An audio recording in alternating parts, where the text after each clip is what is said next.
So a few years ago, somebody asked me, what does your perfect day look like? And I'd never really been asked that before, and I didn't really have a very good answer. And then I thought, well, previously, what was my favorite days and what did they look like? And it was kind of beach in the morning, have a coffee, go to the gym, relax in the afternoon, do some learning, do some work calls, and then relax in the evening. And I thought that would be a pretty perfect day. If you've got the opportunity and if you work remote, why don't you try and string as many perfect days in the year as possible? Because then surely you would be happier, healthier, and having way more fun. And that sounds like goals. So then it took a couple of years to figure out, the routine and how I wanted my life to kind of look. And then to a point where I only had 1 to 2 meetings a week. And I thought, well, let's at least try and do them on Zoom and see whether I can live my perfect day as many times as possible while also doing the things that I need to do. So I first went to Morocco, to like a little surfing village in Morocco to try it out. And I had some pros, but it was kind of full of hippies and you never really got into any form of meaningful conversations or progressed your life. It felt quite stagnant.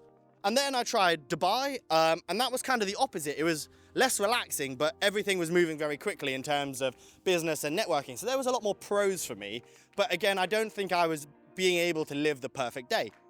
So then obviously everybody then goes, the next best place to go is Bali. So I booked a one-way flight and I thought, well, maybe I'll be here a week, maybe I'll be here a month. Let's see how we go. Is it possible to create sort of the perfect routine somewhere like this?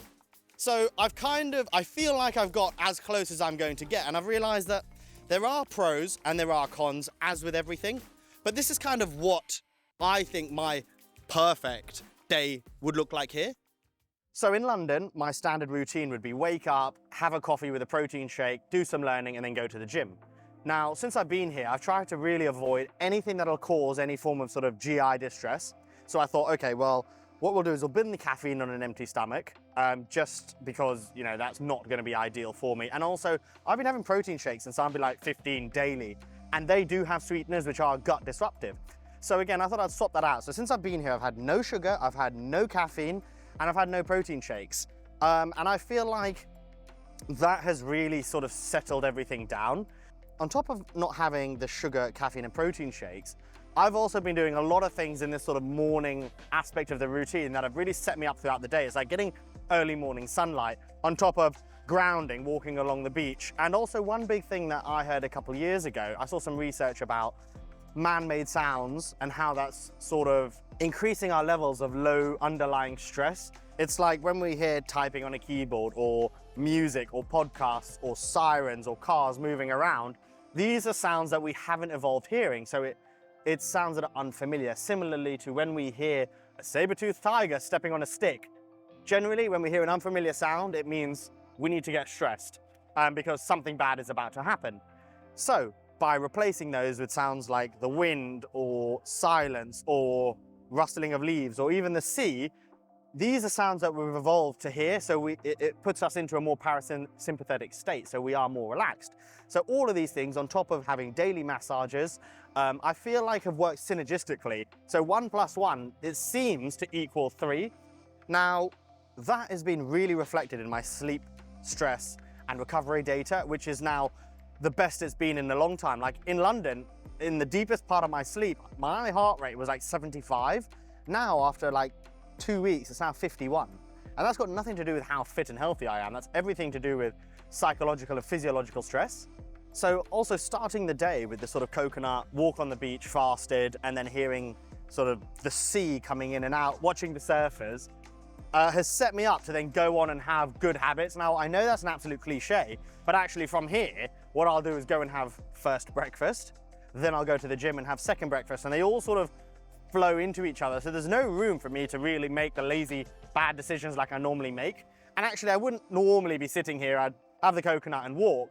So actually, the amount of time I've spent sitting down in a day probably goes from 11, 12 hours in the UK to over here, actually, maybe an hour a day I'm sitting down. So instead of having the posture of a shrimp, I'm upright all the time. And I feel like that has also had a big effect on just the way I move around and feel. So as I finish up on the beach with my coconut, I end up texting this guy who owns this warung. And I think, how do you say warung?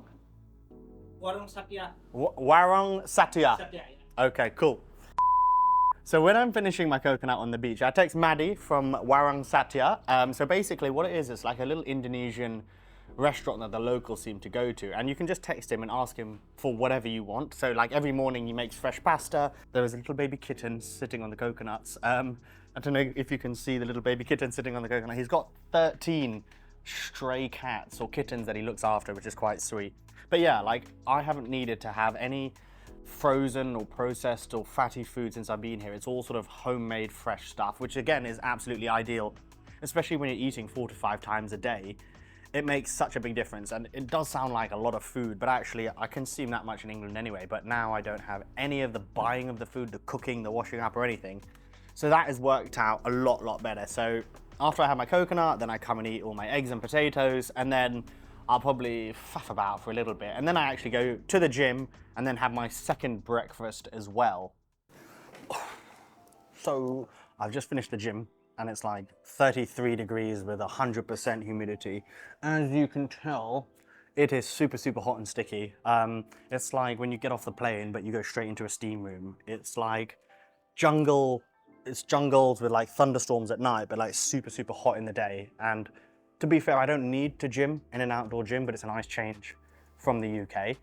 The only thing is you can't train with any sort of form of intensity because it's just so hot. I'm like, you can only lift like half the weights you could normally, which is a good thing because it means you've got more of a routine because you can gym every day. But I think it's quite true about most things here that you can't do much in terms of intensity. Like you can't eat as much as you would normally, you can't gym as hard, it's difficult to work. Firstly, I feel like 90% of people here are actually on holiday. So it's like when you're at school in detention in the summer term and you look out the window and everyone's having fun outside and you have to work inside. For me, that's very hard to motivate myself to do that. And I feel like that gives you a deep insight into what my school life was like. But next I'll be going to like one of these breakfast places, and there's a million of these brunch places, and it's like Megan's, but a third of the price. You can get like a Megan's brunch for like £4 here, which is the absolute dream, and there's so much choice. So I'll probably just get like eggs and fruit and be boring. But then I'll probably be ready to go for the rest of the bits and bobs in the day. But I would argue that this is probably gymming outdoors more fun than gymming in the UK, and I feel like I don't really sweat much when I go to the gym in the UK, and here you can't not. So I feel like that's a good thing for health as well. So yeah. So normally in the afternoons in London, I would do 2 or 3 calls and then end up working on or in the business. So that's what I kind of do out here. It's a little bit difficult to motivate yourself to do those kind of things. But once they're done, it's pretty chilled. I come to like this health club, and you know, I end up stretching for ages. You chit chat to people, you go to the gym, and then I would normally sauna at home, but they've got a sauna here. I did try doing the ice bath, but oh my God, I nearly died. Who likes doing that? You're really weird if you like doing that. And instead I just come to the pool, and it's 10 o'clock at night and there's absolutely nobody here. And I really like being in the pool as well, because I find it helps me, I find it really helps me relax. So that on top of, you know, my daily beach walk, and then afterwards I'll go and have a massage. It really does make a big difference. And I feel like in the business owner life, it's a lot of sort of peaks and troughs. And sometimes I would always feel guilty about the troughs when it was kind of quieter periods of time. But actually coming out here and being able to fully relax, I tried it in the UK and I just couldn't make it happen. But actually I found that I really relaxed out here. You can then spend time learning different skills, and then when you go back, implementing them. And I feel like that's a really good way of sort of avoiding burnout, because everybody seems to be struggling with burnout. I saw a poll today from an influencer with 1 million followers, and she said, how are you faring this Monday? 29% of people said anxious, and 53% of people said bloody tired. Now, I think that's so true for literally all of us living in London. And that's why I think, if possible, coming away for a month or 2 really does make a really big difference if you can work remote. Because I feel like we were all living very similar lives a year ago, and we'll probably be living similar lives in a year's time. But I feel like doing this kind of thing where you can go to different places really does make the journey, without sounding too cliche, a lot more fun. So yeah, I don't think I could spend all year round somewhere like this, but I definitely think it can be used as a tool where you're 3 months in London, like summer in London, nobody's arguing that that's not incredible. But then you go away and you spend time learning a new skill for a few months and then you come back and implement it. I think that's a really good, I think for me that would be like the perfect life.